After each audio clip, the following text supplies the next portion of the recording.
Bismillahirrahmanirrahim. Assalamualaikum warahmatullahi wabarakatuh. Waalaikumsalam warahmatullahi wabarakatuh. Masih semangat ibu-ibu? Alhamdulillah semangat. Yang saya hormati Bapak Gunawan, yang saya hormati pula Kiai Haji Ahmad Fauzi. Ini salah satu saudara, masih saudara yang saya diam-diam kagumi. Karena hafid yang jelas gitu, dan keaktifannya dalam memberi manfaat untuk banyak masyarakat. Alhamdulillah. Dan segenap hadirin yang saya hormati dan yang saya banggakan. Alhamdulillahirrabbilalamin. Alhamdulillah ala kulli nikmah yang kita terima pada hari ini, nikmat sehat, nikmat dalam iman dan Islam, dan nikmat cuaca yang cerah. Alhamdulillah, sehingga kita bisa berkumpul bersama-sama di ruangan yang insya Allah penuh berkah ini dalam pengajian umum keluarga Samawah Sakinah Mawaddah Warahmah. Salatu wassalamu ala nabiyyina Muhammad sallallahu alaihi wasallam. Ibu-ibu dan bapak-bapak, meskipun bapak-bapaknya minim gitu ya, tetap harus disebutkan. Karena ada yang mungkin kesetaraan gender gitu. Yang diperjuangkan hanya perempuan, tapi laki-lakinya agar adil gitu ya, agar setara gitu. Meskipun sedikit bapak-bapaknya kita sebutkan juga gitu.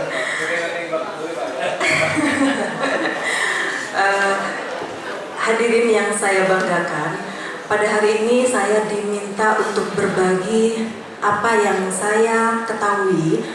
Bukan berarti hanya saya yang paling paham, hanya saya yang paling tahu, tapi saya juga akan banyak belajar di ruang sini. Saya sebut ini pengajian umum, tapi juga ini jadi tempat ruang belajar bersama. Saya juga akan belajar dari semua yang hadir pada malam hari ini melalui sharing nanti ya, mungkin ada yang tanya jawab dan lain sebagainya. Tema pada malam hari ini yaitu adalah apa ibu-ibu temanya? Apa tema malam ini? Belum tahu. Jadi saat saya menerima informasi begitu ya, tema malam ini adalah perempuan, ibu rumah tangga atau berkarir. Saya langsung garuk-garuk kepala ibu-ibu. Ini ataunya tuh pilihan atau gimana ya? Kita disuruh milih jadi ibu rumah tangga atau jadi ibu karir gitu. Apakah kita memang harus memilih atau dua-duanya aja kita jalani? Atau seperti apa gitu? Saya sempat berpikir jauh, apa memang kita harus memilih gitu. Ibu-ibu, terlepas dari nanti ini akan jadi pilihan atau tidak, tapi dalam Islam perempuan itu banyak sekali keistimewaannya, banyak sekali nilai-nilai dalam Islam yang mengagungkan, memuliakan perempuan. Yang pertama, al-ummu madrasatul ula li auladihi. Ibu itu adalah disebut sebagai sekolah pertama untuk anaknya. Yang kedua, al-jannatu tahta aqdamil ummahat. Surga itu ada di bawah telapak kaki ibu. Ada lagi kisah di mana ada seorang pria yang mendatangi Nabi bertanya, "Wahai Nabi, siapakah orang yang dia layak untuk mendapatkan bakti sejati saya, bakti sepenuhnya dari saya?" Apa jawab Nabi? Waqala ummuka. Ditanya lagi, "Tsumma, siapa lagi ya Nabi?" Dijawab lagi oleh Nabi, Tsumma ummuka. 2 kali udah ibu-ibu disebutin. Ibumu, ibumu. Ditanya lagi, tsumma man ya Nabi? Siapa lagi Nabi? Disebutin lagi, ummuka. Perempuan sebagai seorang ibu disebutkan sampai 3 kali oleh Nabi, mendapat kemuliaan dari Nabi Muhammad secara langsung bahwa bakti utama kamu itu berikan kepada ibumu, ibumu, ibumu. Kemudian ditanyakan lagi, tsumma siapa lagi Nabi? Baru abuka, barulah bapakmu. Dari situ saja ibu-ibu dan bapak-bapak semua, kita sudah bisa melihat seberapa mulianya perempuan di dalam Islam. Dan sekarang tantangan perempuan di zaman sekarang, ibu-ibu dan hadirin yang saya cintai, di zaman yang sekarang semuanya serba canggih, mainnya sekarang apa? Medsos, HP. Media sosialnya yang dibuka apa? TikTok. Apalagi ibu? Instagram. Yang di scroll TikTok ngapain? Belanja. Jadi ibu, tantangan zaman sekarang udah berubah dengan tantangan zaman dulu. Sekarang karena adanya kecanggihan teknologi, semuanya serba dipermudah. Permainan media sosial juga turut menjadi tantangan. Ada enaknya, ada kenikmatannya, karena kita bisa menikmati hal-hal yang jauh dari kita, rasanya dekat. Tapi juga kita akhirnya sering membandingkan diri sendiri.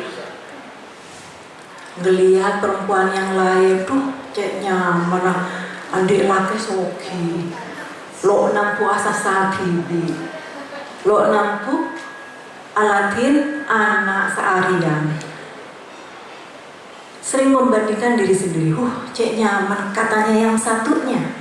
Cek nyaman, jalan penoromato, lo sakulang kumangkat kerja, pulangnya sore.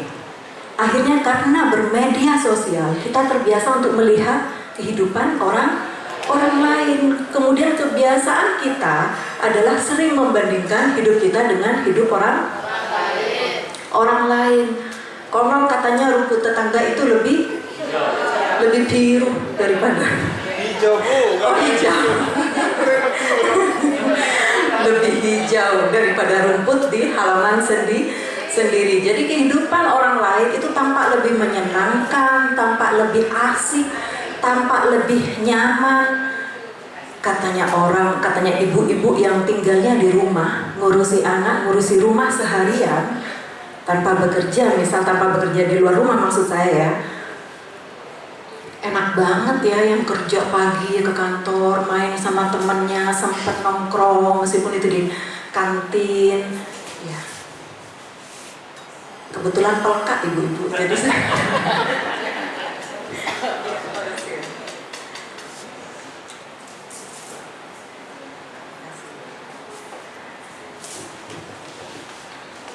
baik, kembali lagi, kita sering membanding-bandingkan diri kita dengan orang lain. Akhirnya tekanan-tekanan sosial yang kita rasakan itu semakin tinggi ibu-ibu. Rasanya kok saya hidupnya gini-gini aja. Rasanya kok yang di rumah, tinggalnya di rumah itu ibu-ibu tuh enak banget, gak usah bangun pagi-pagi untuk ngejar bis, untuk naik angkutan, tapi bisa terima uang dari suami. Tampaknya yang punya anak itu bahagia bareng anak-anaknya. Tampaknya yang belum punya anak itu tampak bebas sekali, nggak perlu terikat karena ada anak yang ikut kemana-mana, dan seterusnya. Kita akhirnya terbiasa membanding-bandingkan diri kita dengan diri orang lain. Akhirnya meminimalisir rasa syukur kita kehadiran Allah Subhanahu wa Ta'ala. Yang di rumah tidak bersyukur nikmatnya ada di rumah, yang kerja juga kurang bersyukur karena memiliki pekerjaan yang bisa jadi diharapkan atau didambakan oleh orang. Nah, ibu-ibu, sekarang saya mau tanya. Di sini yang ibu rumah tangga full, tidak bekerja di luar rumah, maksud saya itu yang mana? Banyak. Banyak. Oke, yang kerja, yang dinas harus keluar rumah. Ada juga? Ada 50 lah ya. Yang di rumah 50 lah, sama lah gitu ya. Berarti di sini sudah mewakili ada ibu rumah tangga, ada perempuan yang bekerja. Sekarang pertanyaan saya, enaknya jadi ibu rumah tangga yang tidak bekerja di luar rumah itu apa?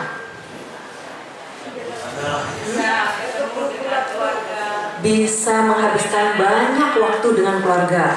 Lagi? Ada lagi? Bisa fokus gitu ya ke pertumbuhan dan perkembangan anak, mendampingi pertumbuhan perkembangan anak. Bisa atau kukompoi gitu ya di rumah. Petoro bu punya toko gitu.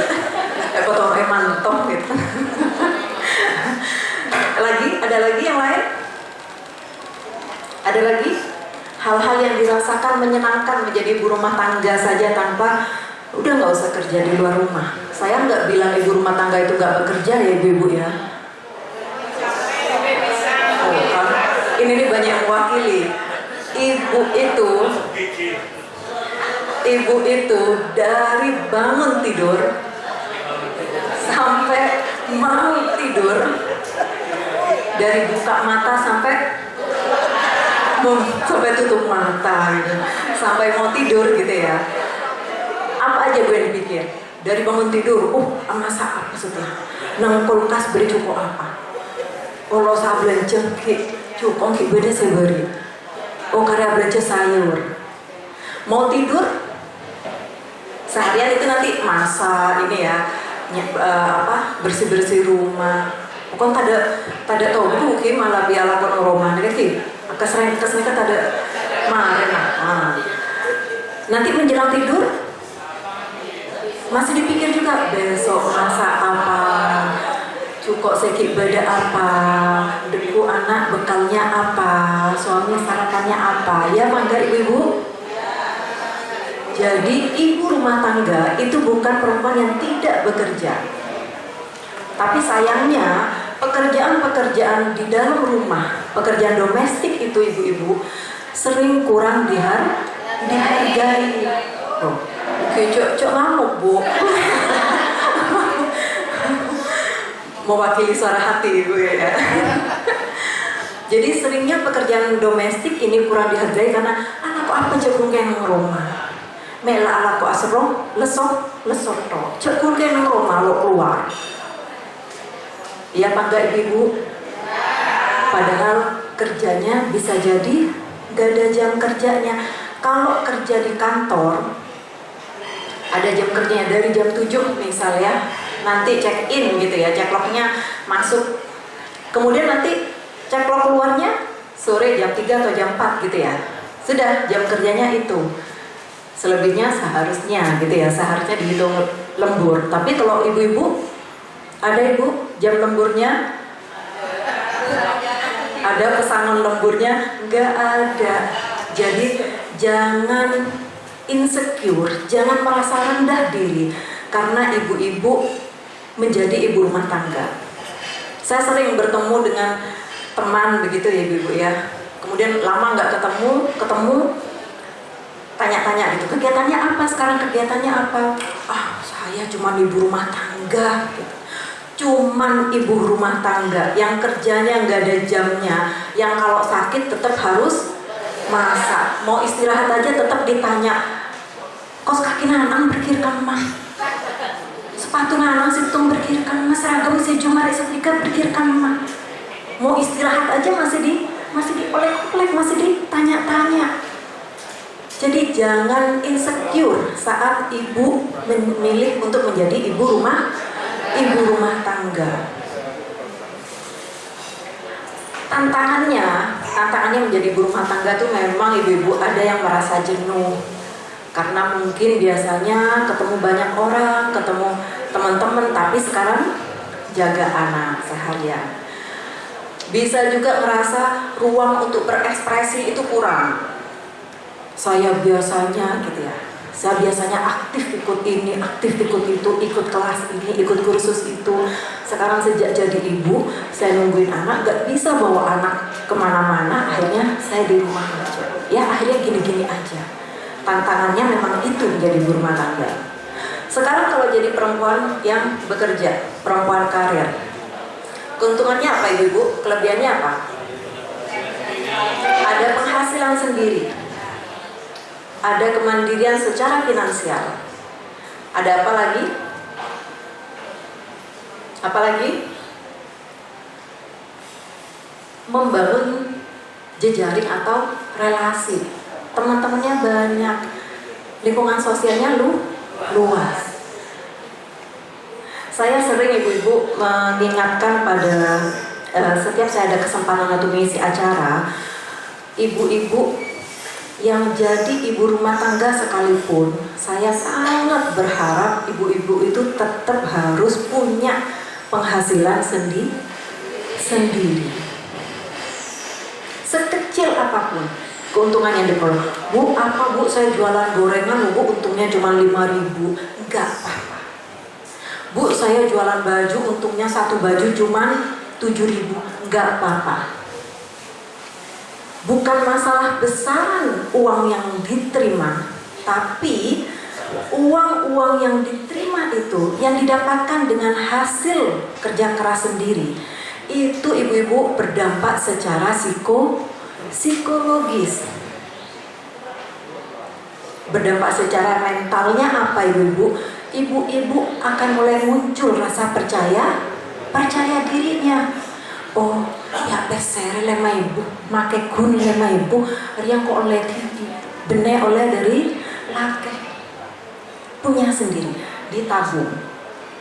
Apalagi kalau misalkan pendapatan atau bulanan dari suami lancar gitu ya, yang dapat 500.000 bulanannya, yang dapat 1 juta, yang dapat 100 juta, yang dapat 1 M. Amin gitu ibu. Amin gitu ya.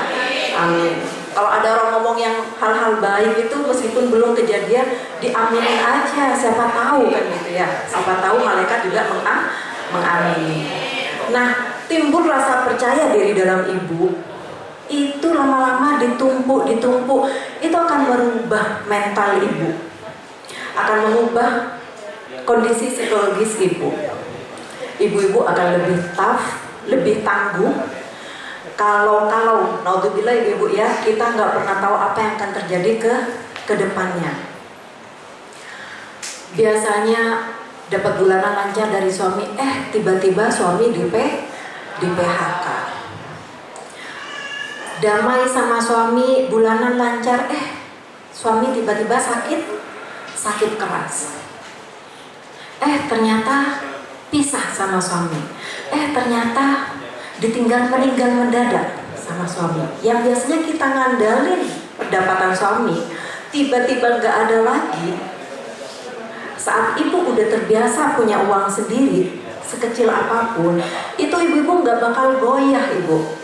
Ibu-ibu akan segera bisa memikirkan, ini saya cari uang ini dari mana lagi nih? Anak saya masih sekolah. Itu akan kemampuan ibu untuk memecahkan masalah secara kreatif itu juga akan meningkat karena udah biasa nyari jalan untuk mendapatkan uang.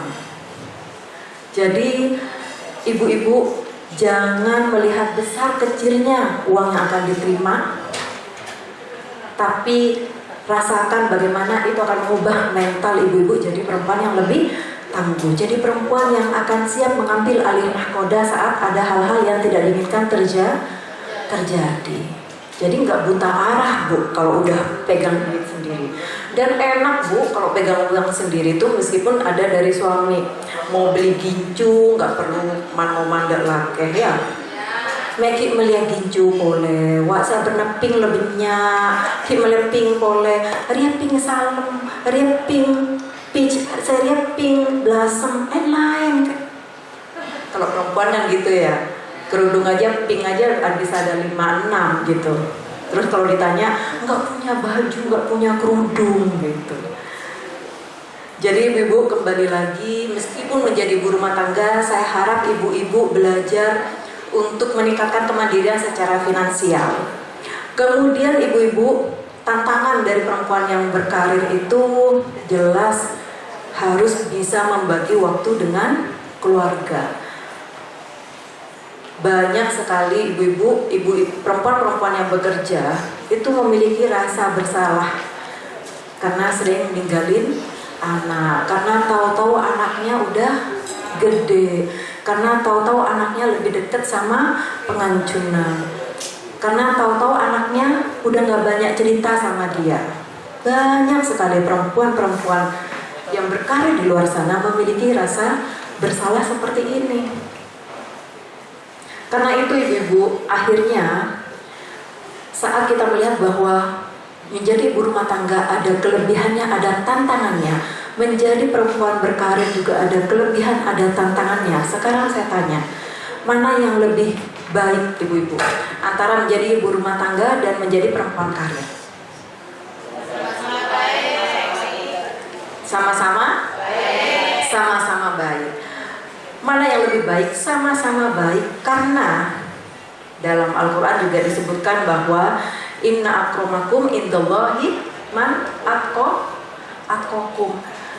Orang-orang yang paling mulia di sisi Allah itu adalah orang-orang yang paling bertakwa. Jadi apapun pilihan ibu-ibu mau jadi ibu rumah tangga, mau jadi perempuan karir atau bekerja, silakan. Kebaikan itu tidak dinilai dari apakah ibu profesinya ibu rumah tangga atau menjadi perempuan karir, tapi dari seberapa bertakwanya ibu-ibu. Dan saya mengutip dari kitab Tanbihul Ghafilin menurut Abu Laus As-Sarqami, ini ada 7 tanda orang bertakwa yang bisa membedakan apakah jalan yang kita tuju itu menuju kebaikan, menuju ke orang-orang yang bertakwa sesuai dengan yang Allah perintahkan, atau jalan kita menuju hal yang sebaliknya. Yang pertama ibu-ibu, tanda orang bertakwa itu bisa dilihat dari lisanuhu, dari lisannya. Maksudnya apa? Maksudnya apa yang dia katakan? Perkataan seperti apakah yang dia ucapkan? Dustakah? Munafikkah? Atau apa? Karena lisannya orang-orang yang bertakwa itu adalah lisan yang banyak berzikir, lisan yang banyak istighfar. Kalau ngomong isinya nasihat yang baik, isinya bukan urusan gibah, isinya bukan urusan fitnah. Waro-waro tahu. Saya ngadean jual. Mobil malam ya terakhir mobil lain-lain. Beri mobil Expander.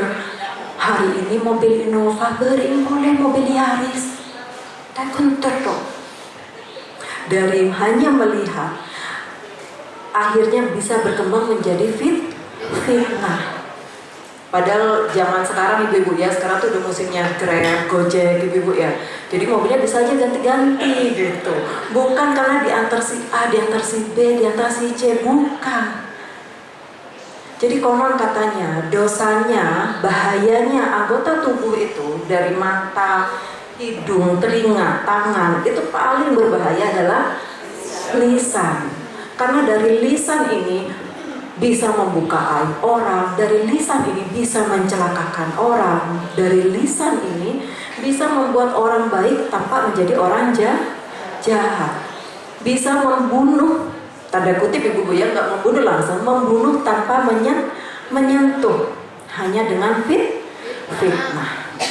Jadi orang yang bertakwa itu salah satu tandanya adalah bisa dilihat dari lisannya. Yang kedua ibu-ibu, yang bisa dilihat sebagai tanda orang yang bertakwa adalah dari kolbu, dari hatinya. Hati itu ada 3 ibu, kolbun sohi, kolbun marid, dan kolbun mayit.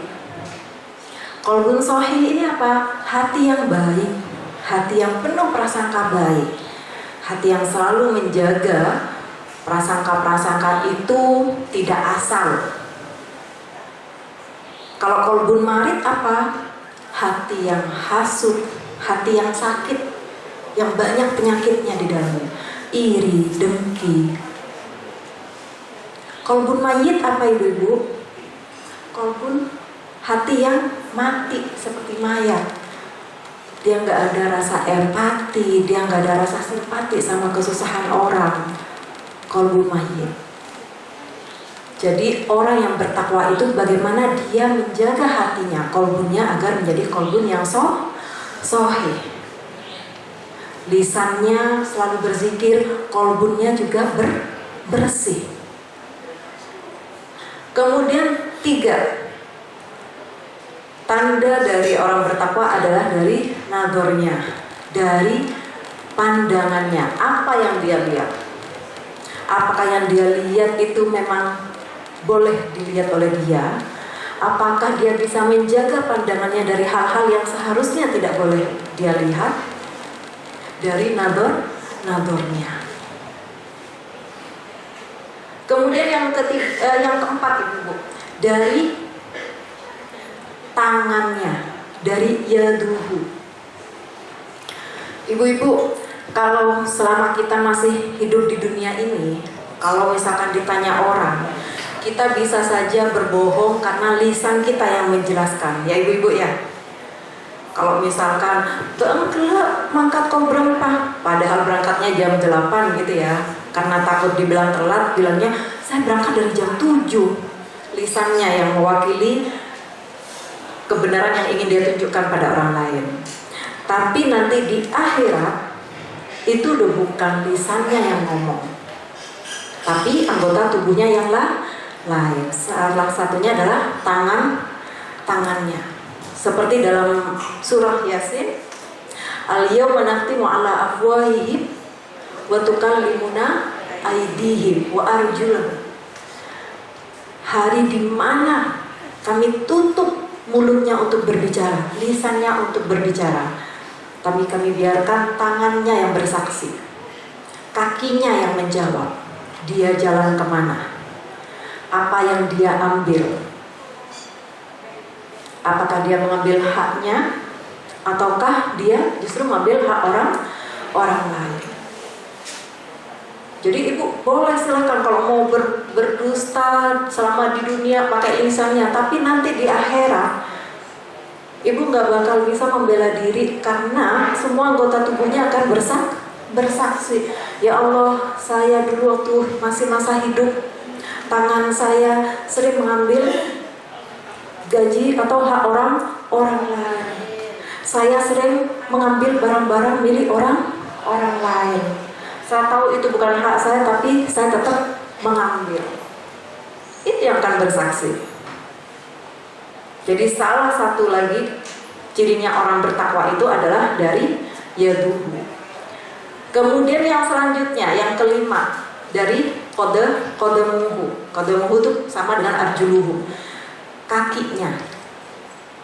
Apakah langkah yang kita ambil itu semakin mendekatkan kita pada surganya, atau langkah yang kita pilih itu justru semakin menjauhkan kita dari surganya?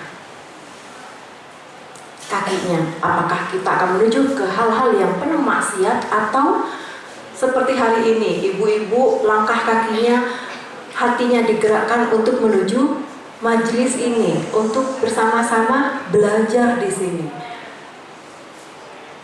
Ini adalah salah satu gitu ya, salah satu langkah menuju kebaikan, salah satu langkah agar kita lebih dekat ke surganya. Ini adalah salah satu lagi ciri dari orang yang bertakwa. Kemudian yang keenam, batnuhu, perutnya ibu. Jadi tadi setelah lisan, apalagi tadi? Kolbun, kemudian pandangan, kemudian yadun, kemudian kaki, dan sekarang adalah perut. Wah, paling ibu membantu, wah, sajian raja tang tabu, sajian tebel tang ketakwaan gitu. Ya ibu-ibu ya. Semakin tebal perutnya, semakin tebal keimanannya. Bukan ibu, bukan itu maksudnya gitu. Batnuhu ini, perutnya ini maksudnya apakah yang dimasukkan dalam perut kita ini adalah rezeki-rezeki yang halal, bukan yang syubhat, apalagi yang haram. Yang syubhat ini yang hukumnya itu belum ketahuan ini apakah halal atau haram, masih abu-abu, masih sama. Jadi alangkah baiknya kalau masih syubhat itu dihindari aja karena belum ditetapkan sebagai hal yang halal. Termasuk ibu-ibu kalau misalkan mau makan ke tempat makan, pilih yang memang halal. Seperti di Terak Bulan ini gitu ya, ini jelas halalnya gitu.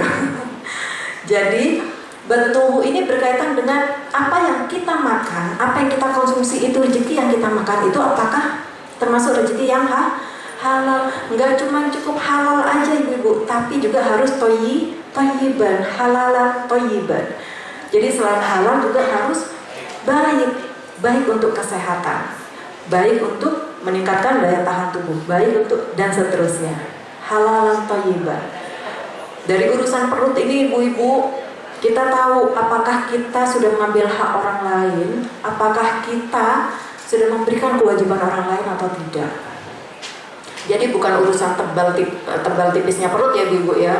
Kalau tebal rasanya saya juga iman saya tebal ibu gitu. Ketakwaan saya insya Allah tebal kalau dilihat dari lingkar perut gitu ibu ya. Nah kemudian yang terakhir dari 7 tanda orang yang bertakwa adalah ketaatan. Jadi apakah orang ini betul-betul mengikuti perintah Allah atau tidak? Yang sudah jelas ada larangannya, apakah tetap diterabas? Yang sudah jelas diwajibkan, apakah tetap dilanggar? Ketaatan ini menjadi salah satu kunci. Apakah orang ini termasuk orang yang bertakwa, yang disebutkan berkali-kali dalam Al-Quran bahwa yang membedakan antara laki-laki dan perempuan itu hanyalah urusan ketakwaan. Yang diukur itu adalah ketakwaan. Dari semua ini ibu, dari 7 tanda orang-orang yang bertakwa ini juga dilandasi dengan niat. Apakah niatnya untuk ibadah, apakah niatnya untuk lillahi ta'ala, yang akhirnya berbuah menjadi pahala. Jadi ibu-ibu, apapun pilihan ibu-ibu, apapun pilihan perempuan untuk menjadi ibu rumah tangga kah, untuk menjadi perempuan yang berkarir di luar rumah, tidak apa-apa selama bisa menjaga ketakwaannya, selama bisa menjaga adabnya, selama bisa menjaga niatnya adalah untuk ibadah, niatnya adalah untuk membantu perekonomian keluarga. Jadi semuanya akan dinilai sebagai ladang jihad, tidak hanya untuk laki-laki tapi juga untuk perempuan. Jadi ibu yang menjadi ibu rumah tangga tidak perlu berkecil hati, yang menjadi perempuan yang berkarir di luar rumah tidak perlu berbangga ataupun tidak perlu merasa bersalah juga karena waktu dengan keluarga semakin sedikit. Semuanya bisa diupayakan untuk bisa dilakoni sebaik mungkin. Yang paling penting adalah jangan sampai antara ibu yang menjadi ibu rumah tangga dan ibu-ibu yang bekerja di luar rumah tapi saling mengece gitu ibu ya, saling merendahkan pilihan perempuan yang lain. Apa ame anakku nang luar, aku nang rumah, aku oleh pese dari laki lo lesok, keborok ke temor nyari pese bisa. Katanya yang ibu rumah tangga, katanya yang perempuan bekerja, jadi ibu rumah tangga nggak ngapa-ngapain, nggak punya duit, cuma nunggu dari suami. Nggak perlu, tidak perlu saling merendahkan pilihan masing-masing. Yang paling penting adalah semoga Ibu-ibu semua yang ada pada malam hari ini di sini, apapun pilihannya, menjadi ibu rumah tangga atau menjadi perempuan berkarir, bahagia dengan pilihan masing-masing. Yang ibu rumah tangga bahagia kumpul sama anaknya, bahagia bisa mengurus rumah dengan baik. Yang bekerja bahagia karena bisa bertemu dengan orang banyak, bahagia karena bisa membantu perekonomian keluarga. Masing-masing sudah sama-sama bahagia. Jadi jangan lagi ada ibu-ibu yang saling ngece pilihan hidup orang lain. Masing-masing keluarga punya kondisi berbeda-beda. Ada yang memang terpaksa harus bekerja juga selain suami bekerja. Ada yang memang karena pengen aja kerja meskipun uang cukup. Ada yang memilih menjadi ibu rumah tangga karena pengen rasanya deket sama anak 24 jam. Ada yang memang diminta atau udah kesepakatan sama suami jadi ibu rumah tangga aja. Apapun pilihannya, semoga kita akan menjadi perempuan-perempuan yang bahagia dengan pilihan hidup masing-masing. Dan semoga semua yang berkumpul pada hari ini dijadikan oleh Allah hamba-hamba yang bertakwa, yang semakin mendekatkan diri, mendekatkan langkah kita pada surganya, pada ridhonya. Dan semoga kita semua saling satu sama lain saling menguatkan iman sesama. Karena iman itu iman itu ada 4 ibu. Saya tambahin dikit lagi ibu ya. Iman itu ada 4 ibu. Jadi ada iman itu al-imanu la yazidu wala yanqus. Ada iman itu yang nggak nambah tapi nggak berkurang juga. Imannya siapa ibu? Yang dia imannya tuh nggak nambah tapi nggak berkurang juga. Imannya siapa? Imannya malaikat. Jadi imannya malaikat tuh nggak nambah karena emang udah tinggi, tapi nggak pernah berkurang. Kemudian iman yang kedua itu adalah iman yazidu wala yanqus. Imannya tuh makin nambah, semakin bertambah, semakin lama, tapi nggak pernah berkurang. Imannya siapa? Imannya Nabi. Nabi itu diuji berat, malah makin beriman, malah makin tinggi imannya. Beda sama kita ibu ya, semakin diuji semakin masuk, kenapa saya? Kenapa nggak dia aja yang memang jelajah gitu misal. Jadi kalau Nabi itu ibu diuji, semakin diuji, semakin berat ujiannya, semakin meningkat imannya. Kemudian yang ketiga ibu, imannya itu ada iman yang la yazid wa yanqus. Imannya itu nggak bertambah, malah berkurang. Imannya siapa ibu? Yang kemudian disuruh bersujud fasjudu li Adama fastakbar, iblis. Dulu iblis itu beriman pada Allah, tapi begitu dia disuruh bersujud pada Nabi Adam, dia nggak mau. Khalaqtani min nar, saya tuh diciptain dari api. Wa khalaqtahu min tin, dia dibikin dari tanah, kenapa saya harus sujud ke dia? Nggak taat. Allah yang merintahkan, nggak taat. Ada kesombongan, ada keangkuhan. Imannya nggak nambah tapi berkurang. Itu yang ketiga. Yang keempat, imannya yazid wa yanqus. Imannya tuh nambah berkurang, tambah berkurang. Siapa? Imannya kita ibu-ibu. Imannya kita tuh naik turun kayak detak jantung itu loh ibu. Kadang kalau lagi dikasih senang, imannya turun apa naik bu? Kalau dikasih banyak kesenangan, yakin, jangan lupa gitu. Siapa yang ngasih nikmat gitu. Saat dikasih senang lupa, begitu dikasih ujian tinggi, dekat. Nanti begitu dikasih senang lagi turun gitu. Atau sebaliknya bu ya, naik turun, intinya naik turun. Kasih nikmat tinggi, kasih ujian turun. Yang pasti imannya manusia itu begitu ibu, fluktuatif, naik turun, naik turun, naik turun begitu. Itu imannya kita. Karena itu mengasah keimanan, saling mengingatkan untuk tetap berada di jalannya menuju surga itu tugas kita bersama. Jadi nggak usah merasa yang paling tahu, nggak usah merasa yang paling beriman bertakwa. Udahlah, cukup kita saling menguatkan. Kita baik, orang akan baik. Kita baik, orang jahat biarin aja. Karena kita tahu yang baik itu tetap benar, tetap hal yang baik tepat dilakukan. Jadi marilah kita ibu-ibu sama-sama berharap semoga majelis pengajian umum ini menjadi ruang belajar sekaligus bisa mengasah keimanan dan ketakwaan kita kepada Allah Subhanahu wa taala dan makin mendekatkan langkah kita ke surganya. Dan semoga ibu-ibu yang hadir pada malam hari ini semakin bertambah imannya, dilapangkan, dimudahkan segala urusannya. Semoga cepat lunas utang-utangnya. Kalau urusan utang pasti akan besar gitu. Dimudahkan bayar cicilannya. Intinya dimudahkan semua urusan dunianya ibu-ibu ya. Semoga dirinya diberi kenikmatan, di akhirat kita bisa bersama-sama di surganya. Mungkin itu saja dari saya, kurang lebihnya saya mohon maaf. Wabillahi taufiq wal hidayah. Wassalamualaikum warahmatullahi wabarakatuh.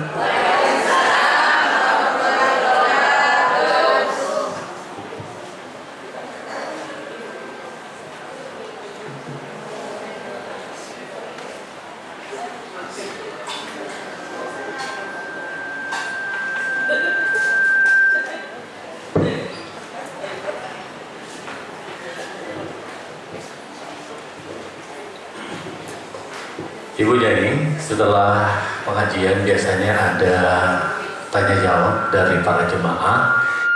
Kita batasi dulu 3 penanya. Nanti yang terlalu banyak mukadimah langsung pada materi atau substansinya apa ya. Ibu boleh perkenalkan ya. Saya silakan Bapak atau Ibu yang mau tanya. Ibu, Bapak, apa kedinginan ini ya? Ibu, tadi ada pertanyaan? Kalau katanya Bu Nailul ini bahasa Inggrisnya bagus ya. Any question? Nothing? Ada pertanyaan Ibu? Oh ini Bu, silakan Bu.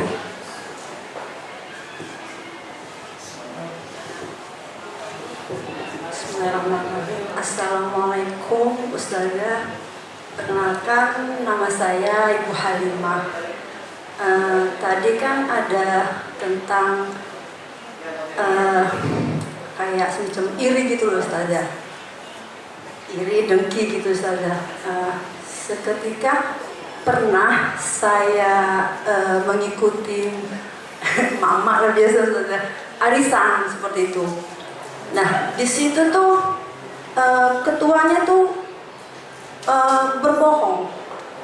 Nah di situ pas ada saya Ustazah, dan saya suruh diam dan ngikutin, diam.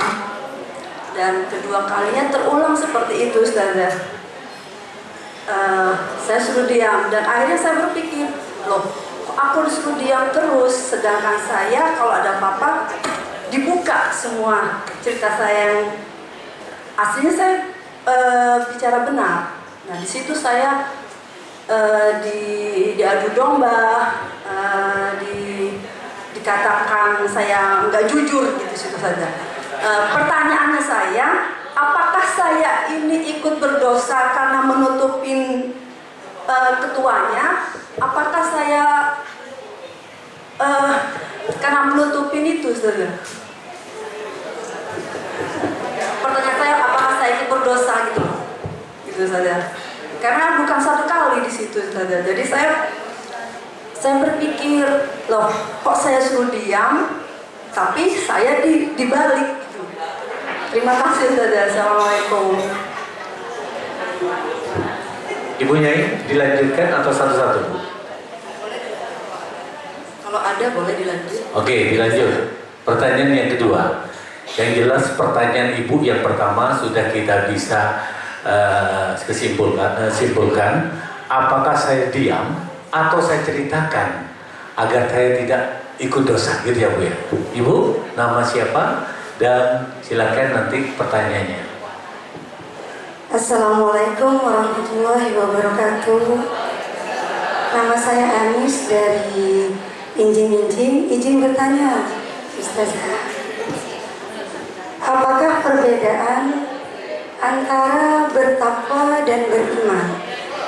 Dan apa bisa dikatakan kalau orang itu bertakwa itu berarti tidak pernah melakukan suatu kesalahan? Sekian, terima kasih.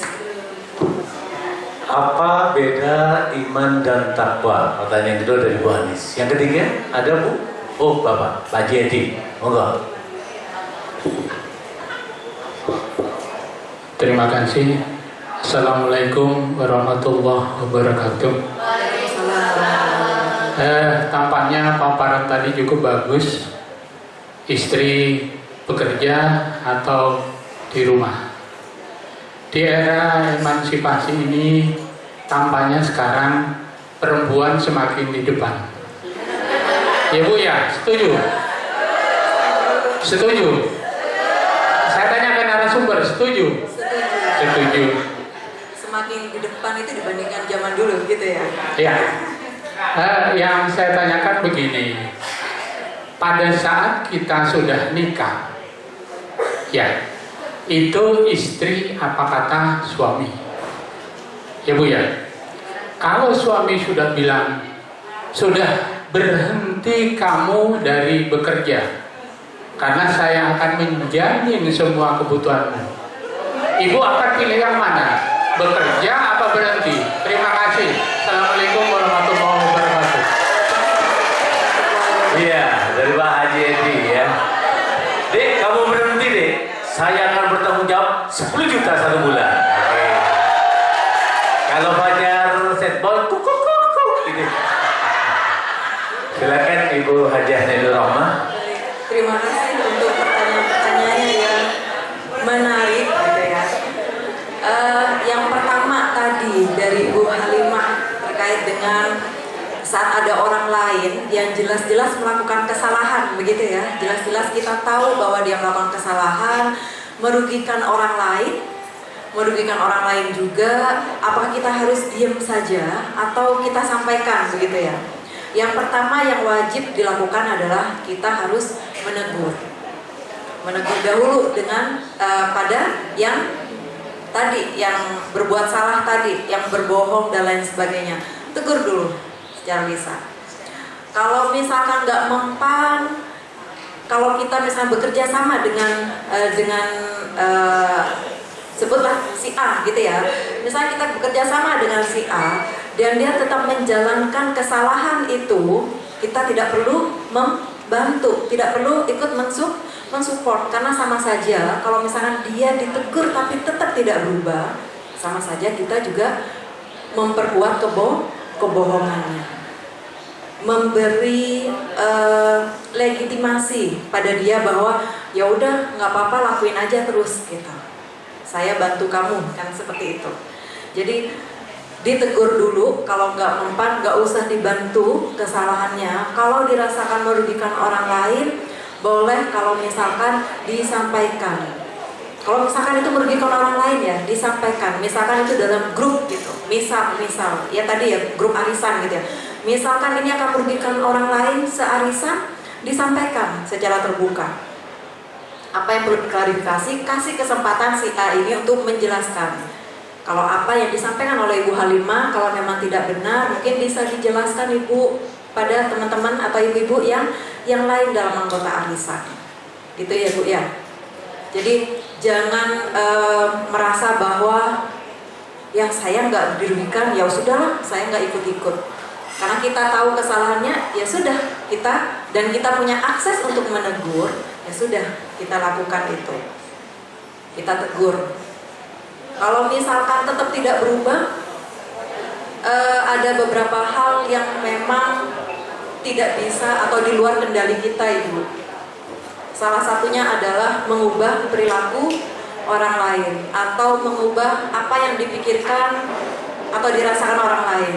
Itu di luar kendali atau kontrol kita. Saat kita sudah berusaha untuk mengubah, saat kita berusaha mengajak pada kebaikan tapi dia tetap tidak berubah, itu memang sudah di luar kendali kita. Itu Ibu ya. Jadi lakukan apa yang perlu dilakukan. Kalau misalkan memang sudah bisa diklarifikasi atau setelah dijelaskan pada grup atau kelompok arisan dia berusaha menjelaskan dan dipercaya oleh orang lain, ya sudah di luar tanggung jawab ibu gitu ya. Tapi alangkah baiknya kalau ibu memang merasa kelompok ini tidak membawa kebaikan, bolehlah gitu undur diri dulu, cari kelompok yang memang jelas lebih amanah. Itu ibu ya. Baik. Bu, mohon izin Bu, saya luruskan dari Bu Otima. Bu Otima tadi itu ada pertanyaannya, apakah saya turut berdosa kalau saya diamkan, kan begitu Bu? Kalau didiamkan tapi kita tahu bahwa ini salah, bahwa dia berbohong pada yang lain, ya kita ikut berdosa karena ada perintah amar ma'ruf nahi munkar. Jadi lakukan apapun yang bisa kita lakukan untuk amar ma'ruf itu gitu, untuk melakukan atau mengajak pada kebaikan itu. Hasilnya apakah dia akan berubah atau tidak, itu sudah di luar kontrol kita. Yang penting kita sudah melakukan kewajiban kita untuk mengajak pada kebaikan. Gitu. Ya. Benar. Tuh, yang kedua dari Bu Anis, apa beda Bedanya? iman dan takwa? Ya. Apakah saya tidak pernah salah? Gitu. Ya. Tadi. Apakah yang bertakwa itu jelas tidak pernah salah gitu ya? Karena mungkin saya tadi menyebutkan bahwa iman itu fluktuatif gitu ya, naik turun gitu. Ketakwaan itu lebih banyak juga muncul dalam bentuk perilaku yang dipenuhi oleh rasa takut. Rasa takut bahwa apa yang saya lakukan itu akan membawa dosa, bahwa saya tahu perilaku yang akan saya tunjukkan ini jelas dilarang atau tidak begitu. Jadi bertakwa itu lebih banyak berkaitan dengan apa yang tampak. Sementara kalau iman itu mengimani itu meyakini, banyak berkaitan dengan hati. Kadang sering tidak tampak oleh orang lain. Tapi kalau bertakwa itu sering lebih banyak tampak pada perbuatan-perbuatan baik atau ibadah seperti itu. Iman itu naik turun, bertakwa itu orang yang disebut bertakwa bukan berarti dia kemudian nggak pernah salah ibu. Karena takwa ini adalah wujud dari keimanan kita gitu. Bisa saja kemudian dia salah atau kendor, nggak yang stabil terus. Ibadahnya oke terus, nggak selalu akan seperti itu. Yang biasanya di awal waktu lagi capek, lagi jenuh, sholatnya di akhir waktu misalnya. Jadi bisa saja bentuknya dalam seperti itu. Itu ya ibu ya, Ibu Anis. Kalau pertanyaannya Pak Edi, kalau saya simpulkan Bu, apa hukumnya kalau istri tidak ikut suami, padahal suami mau bertanggung jawab, begitu ya? Ini pertanyaannya gong gitu ya. Nah. Pertanyaan penutup, tapi tadi pertanyaannya kalau ibu gitu ya, kalau ibu gitu diminta ini gitu ya, diminta untuk berhenti, contohnya begitu Pak ya. Kalau misalkan diminta berhenti oleh suami, sementara suami sudah menyanggupi untuk saya nafkahin kamu, saya pastikan kamu nggak kekurangan gitu ya Pak ya. Dalam rumah tangga itu sebenarnya kuncinya adalah komunikasi Pak. Jadi saat ada perbedaan pendapat antara istri dan suami, antara suami dan istri, itu idealnya gitu ya Pak. Idealnya tuh bisa dikomunikasikan. Saya maunya begini, kamu maunya kerja. Kita jalan tengahnya bagaimana? Kalau tujuan kamu kerja apa? Misal, saya pengen dapat uang dari saya apa kurang? Itu misalnya. Enggak kok cukup. Terus kenapa? Saya pengen atau saya butuh ruang untuk aktualisasi diri misal. Saya pengen meningkatkan potensi diri saya. Ada ibu rumah tangga yang nggak pengen mati kreativitasnya gitu ya. Dulu aktif, dulu memiliki rasa sosial yang tinggi dan lain sebagainya. Menjadi ibu rumah tangga, dia masih ingin ada ruang untuk menunjukkan bahwa saya bisa kok gitu. Tapi bukan berarti saya bilang bahwa uang dari dari bapak atau dari mas gitu, kurang, enggak. Saya cuma butuh ruang untuk mengekspresikan diri agar saya bisa merasa lebih utuh. Banyak ibu-ibu, ibu rumah tangga yang merasa kehilangan jati diri saat lama gitu ya, lama mengurus rumah tangga. Ada, saya bukan bilang semua bukan, enggak, tapi ada yang karena dia biasa aktif, dia biasa menjadi leader, mungkin pemimpin, menjadi ibu rumah tangga, kemudian dia 24 jam berkutat dengan anak, pekerjaan rumah yang tidak ada habisnya, dia merasa tidak punya ruang untuk mengekspresikan diri. Mungkin bisa ditanyakan dulu sama bapak atau sama suami, kamu kerja tujuannya apa? Karena kalau uang, saya sudah penuhi kamu buat belanja bulanan, buat jajan anak, buat jajan kamu beli boba, buat skincare kamu, buat baju, udah cukup semua. Terus kamu mau cari apa lagi? Saya cuma pengen mengekspresikan diri. Saya cuma pengen menemukan jati diri saya dulu. Itu nanti kalau dikomunikasikan bisa saja kemudian ketemu jalan tengahnya, ada kesepakatan, misal ya udah kamu boleh tapi nggak usah yang ninggalin rumah kerjanya, misal jualan di depan rumah atau jualan online. Kesepakatannya lagi, jangan sampai lalai dengan kewajiban. Anak terpenuhi kebutuhannya, anak tumbuh kembangnya betul-betul kamu tahu gitu. Jadi bisa disepakati seperti itu, Bapak Ibu. Tapi yang perlu diingat memang, kalau belum dapat ridhonya, gitu ya, ridhonya suami, jangan cus dulu Ibu. Saya memang bilang tadi perempuan banyak dimuliakan dalam Islam. Surganya jadi sekolah pertama, tapi ridho suami itu juga jadi kunci masuk surga. Jadi kalau ibu memang pengen banget tetap kerja, tapi suami nggak ngizinin, cari cara Bu komunikasinya, ibu lah yang paling tahu.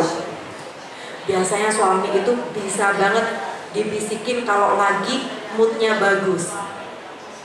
Belum lolos juga, belum di ACC juga, cari momen lain. Ibu atau istri lah yang paling tahu gimana nih celahnya mau ngambil hati suami itu gimana. Meyakinkan suami bahwa kalaupun saya kerja, saya nambah penghasilan lah gitu, cuma buat nabung dikit-dikit, itu nggak bakal membuat pekerjaan di rumah terbengkalai. Seperti apa? Atau misalnya dengan kesepakatan, ya udah boleh deh uji coba dulu 1 bulan, silakan disepakati antara suami dan istri. Kalau 1 bulan kalau bisa jalan, dua-duanya jalan, anak nggak bisa dibaikan, mungkin ridhonya suami terus saja, ya udah boleh deh lanjut. Kamu juga kayaknya makin bahagia, kamu kayaknya juga makin jarang uring-uringan. Jadi sangat bisa coba dikomunikasikan Pak.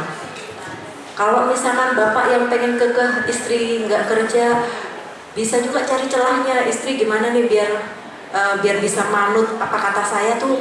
Celahnya di mana? Apa dia dikasih ini? Apa dia dibujuk waktu moodnya seperti apa? Suami istri lah yang paling tahu komunikasinya seperti apa. Itu ya Bapak ya. Jadi kuncinya memang dikomunikasi. Kalau sama-sama keras, sama-sama kekeh, bisa-bisa nanti ya dalam rumah tangga itu jadi seperti nggak hidup suasananya. Kalau misalkan ingin suasana hidup dalam rumah tangga itu, satu kuncinya adalah bahagia. Kalau suaminya nggak bahagia, ya mati juga gitu suasana di rumah tangganya. Kalau istri nggak bahagia, sama juga, mati juga suasana rumah tangganya. Jadi coba dibicarakan sama-sama, kuncinya dikomunikasi, ambil jalan tengahnya. Kalau memang salah satunya tetap kekeh, mungkin bisa nyari celah juga gimana caranya untuk meruntuhkan gitu ya, meruntuhkan keinginan. Seperti itu ya Bapak ya. Ibu Yai, gong terakhir Bu, saya ada pertanyaan sebenarnya udah saya pertemu dari Ibu ya. Mohon izin Bu, ini studi kasus. Saya pernah datang ke sebuah keluarga, itu juga tokoh. Dia punya komitmen hidup, istrinya 4. Tapi saya sangat iri. Dari keempat-empatnya luar biasa sayangnya sama Abah itu. Mohon maaf saya tidak sebut namanya, tapi Bapak Ibu akan tahu. Luar biasa, Bu. Saya tanya sama Abah, Bah, apa resepnya? Hanya 2 resepnya. Ibu apakah setuju atau tidak? Nanti Ibu jawabnya aja, Ibu ya. Resepnya ada 2, Mas. Yang penting pertama adalah kasih sayang, yang kedua adalah kasih uang. Beres. Pertanyaan saja, Ibu setuju atau tidak? Ini sampai sekarang luar biasa. Kasih sayang dan kasih uang. Mohon izin, Bu. Terima kasih, Bu. Gimana ibu-ibu, kasih sayang dan kasih uang? Karena sebenarnya kasih sayang itu menunjukkan bahwa kita dihargai, kita dicintai, begitu ya. Kasih uang itu mempermudah semua urusan hidup di dunia, gitu. Jadi saat bilang kasih sayang dan kasih uang, bisa saja itu memang jadi kunci suksesnya gitu ya, rumah tangga si Abah gitu, Abah yang tidak disebutkan. Jadi saya cuma bisa bilang ya bisa jadi itu salah satu kuncinya gitu, kunci sukses yang diterapkan dalam rumah tangga Abah. Tapi lagi-lagi ibu-ibu, semua rumah tangga itu berbeda Ibu ya. Jangan ngelihat satu sama lain itu sama. Bisa jadi dalam rumah tangga yang lain kasih uang itu ternyata tidak menjamin. Tapi kayak ada yang berat gitu ngomongnya, enggak, menjamin, kok kasih uang aja udah lah menjamin. Pada kasih sayang mah nggak apa-apa gitu. Gitu. Masing-masing rumah tangga punya situasi dan kondisi yang berbeda-beda. Jadi ya satu trik sukses dalam keluarga yang lain bisa saja untuk keluarga yang lain ya tidak berhasil begitu. Tapi sayang itu bisa berwujud dalam banyak hal Ibu ya. Bentuk menghargai perempuan, bentuk menghargai istri atau ibu, bentuk memberi ruang untuk sendiri dan lain sebagainya, itu banyak gitu bentuknya. Jadi ya bisa jadi kunci suksesnya rumah tangga itu adalah kasih sayang dan kasih uang. Karena nggak ada uang, urusan di dunia juga jadi sulit gitu. Iya. Karena itu kan semua hal akhirnya memang harus gitu ya, butuh gitu. Mau nyekolahin anak agar anak bisa hidup lebih baik, uang gitu.